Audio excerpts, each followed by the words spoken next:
اور میں ایک دعا عرض کرتا ہوں، اس کا تو معمول بنا لیں، چلتے پھرتے اٹھتے بیٹھتے، اور خاص طور سے شب قدر کے اندر یہ اللہ تبارک و تعالیٰ کا قرب حاصل کرنے کے لیے، اللہ تعالیٰ کے ساتھ تعلق مضبوط کرنے کے لیے یہ بڑی عظیم دعا ہے۔ مختصر ہے، یاد کرنے میں انشاءاللہ دشواری بھی نہیں ہوگی۔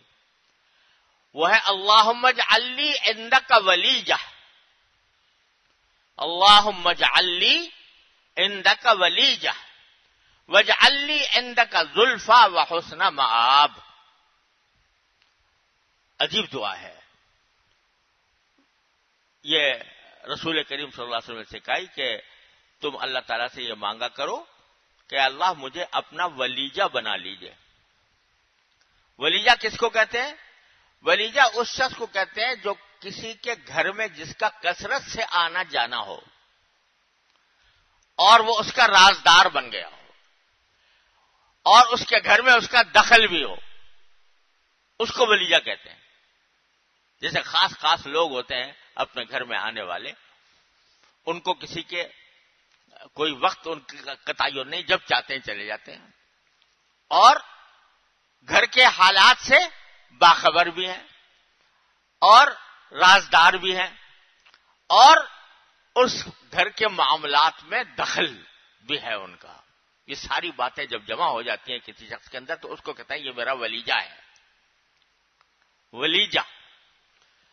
تو حضور اقدس صلی اللہ علیہ وسلم نے یہ سکھایا کہ اللہ تعالیٰ سے مانگو کہ اللہ مجھے اپنا ولیجہ بنا لیجئے۔